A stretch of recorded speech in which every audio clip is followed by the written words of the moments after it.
A phone rings. Once, twice, then a shaky breath. A woman's voice barely above a whisper. I think my daughter's gone. Pause.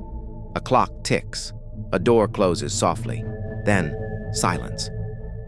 If you're watching this, you might be the next person to make that call. Music begins. A single cello note, low and slow like a heartbeat trying to steady itself. Her name was Lila. She was 17, a junior in high school, played violin, loved peanut butter and jelly sandwiches, never stayed out past 10 p.m.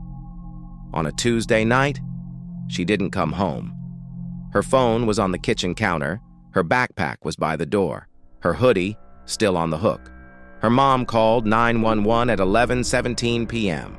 The dispatcher asked, "How long has she been gone?" And her mom said, "About an hour."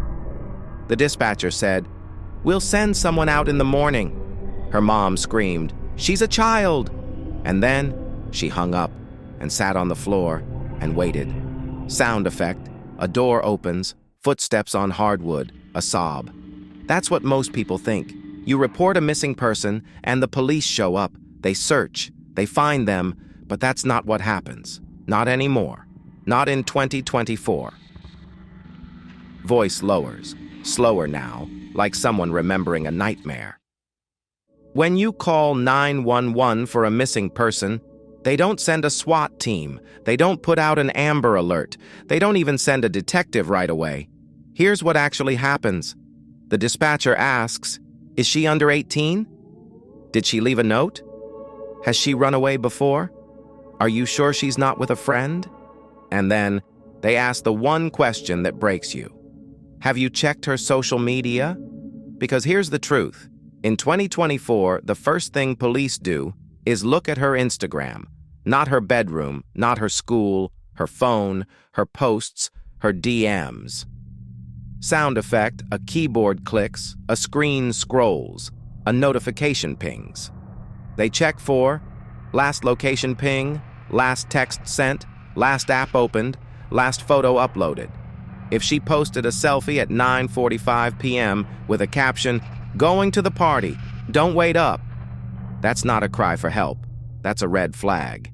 And if she's 17 and she's been missing for less than 24 hours, they don't start a search, they start a conversation. Pause.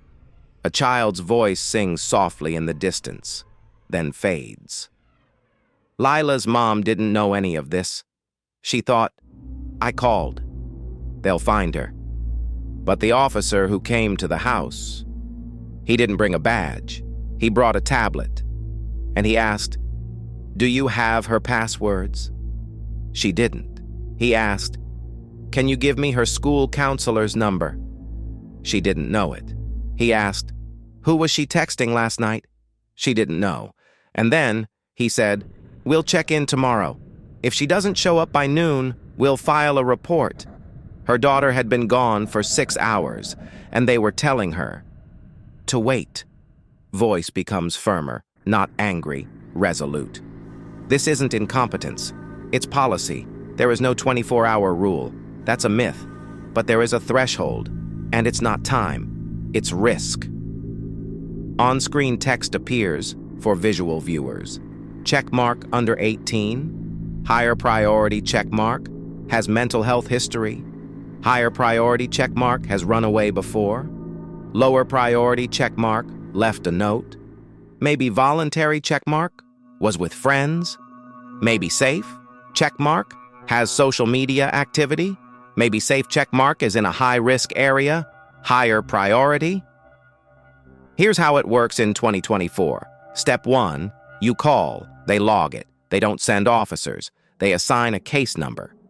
Step 2, they check her phone, remotely, if possible. If she's on Find My iPhone or Google Location History, they'll see where she last was. Step 3, they check her socials. Did she post a goodbye? Did she message someone at 11 p.m.? Did she change her profile? Step 4, they talk to her friends, her teachers, her therapist. Step 5, they decide, is this a runaway A voluntary disappearance? Or a crime? Sound effect. A door slams. A car pulls away. Lila's mom waited until noon. She called back. The officer said, "We've confirmed she was at a party. Her friend says she left with someone. No one knows who." Then, "We'll file a missing person report now." It took 14 hours, and that's when the real search began. Music shifts. Subtle strings, tense, building. What happens after the report is filed? Nothing fast. Nothing dramatic. They don't flood the streets with helicopters. They don't blast her face on billboards. They do this. They pull security footage from gas stations, bus stops, convenience stores. They check traffic cameras. They call hospitals. They check shelters. They check online marketplaces and for her phone, her jacket, her ID. And they wait for 72 hours. Pause. A clock ticks. A sigh. Why 72 hours? Because 90% of missing people come home on their own. They're scared. They're mad. They're lost. And you wonder, why didn't they just go look? Voice softens, almost a whisper. But here's what they won't tell you. If she's under 18, and she's never run away, and she's not active on social media, and she left her phone, her wallet, her hoodie, then they'll start looking sooner. They'll send a detective, they'll subpoena her texts, they'll get a warrant for her location history, but you have to be the one to scream, to call back, to say, "She's not like other kids. She doesn't do this." Because if you don't, they assume she's just angry. Sound effect. A phone buzzes, a notification sound, then silence. Lila's mom called back at 4 p.m. She said, "She's never missed a violin recital. She was supposed to perform tonight. She wouldn't just disappear." That's when they moved. Within 30 minutes, they pulled footage from the gas station near her school. There she was, walking alone, at 10:12 p.m., wearing the hoodie, and then gone. Beat. A single violin note plays, faint, distant. They found her 2 days later, in a bus station bathroom, alive, shaking. She'd been scared. She'd gotten lost. She'd been too afraid to call home. She didn't run away. She got lost, and no one came for her, until her mom kept calling. Voice becomes steady, calm, but strong. Here's what you need to do. Not tomorrow. Not when you're ready. Right now. On-screen text appears. Call 911 immediately. No waiting. Say, "She's under 18, she's never done this, she left everything behind." Ask for a case number. Write it down. Get access to her phone, cloud, social media. Now, go to her school, her friends' homes, her favorite spots. Call the local police station. Not just 911, file a report with the FBI's NCMEC, even if you think it's not serious. Number 1, call 911 right now.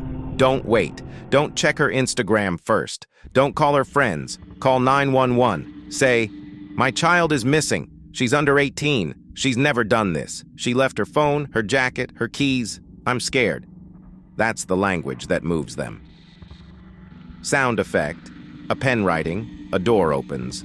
A voice on speakerphone. Number 2, get access to her devices. If you don't know her password, go to her room. Open her laptop, look at her notes, check her search history. If she's on iPhone, go to Find My. Even if you don't have her passcode, you can see her last location. If she's on Android, go to google.com/findmydevice. Same thing. You don't need permission. You're her parent. This is your right. Voice drops. Tender. Almost a prayer. Number 3, go to her school. Talk to her teachers. Ask if she was there. Ask if she looked upset. Ask if she mentioned anyone. Kids talk to teachers. They don't talk to their parents. And sometimes, the last thing they said is the key. Sound effect. A locker slams. A hallway echo. A teacher sighs. Number 4, file a report with the National Center for Missing and Exploited Children, NCMEC. Even if you think she's just lost, even if you think it's not serious, go to ncmec.org. Click Report a missing child. Upload her photo. Upload her last known location. They don't wait for 24 hours. They don't wait for a police report. They start immediately. Music swells, gentle, hopeful strings. Lila's mom didn't know any of this, but after she found her, she went to every school in the county. She gave talks. She made a pamphlet. What to do when your child disappears before it's too late. She didn't want anyone else to wait, to hope, to cry in silence. Final pause, a single breath. Then, a child laughs in the distance. You are not alone, but you are not powerless. You don't need to be a detective. You don't need to be brave. You just need to be persistent. Call, go, ask, keep calling, keep showing up. Because in 2024, the system doesn't move fast, but you can. And if you do, you might just bring them home. On-screen text appears for visual viewers. Call 911, no waiting. Get access to her phone, cloud, social media. Now, go to her school, talk to her teachers, file a report at ncmec.org, even if you think it's not serious. Keep calling the police. Every 2 hours. You are not crazy. You are not overreacting. You are her mother, and she needs you. If you're watching this, you already know what to do. You're already afraid. Good. That means you're awake. And in this world, that's the only thing that saves them. Final frame. Black screen. White serif text fades in slowly, one line at a time. She's not just missing, she's your child. Don't wait for permission. Don't wait for a rule. Call, go, ask, and never stop.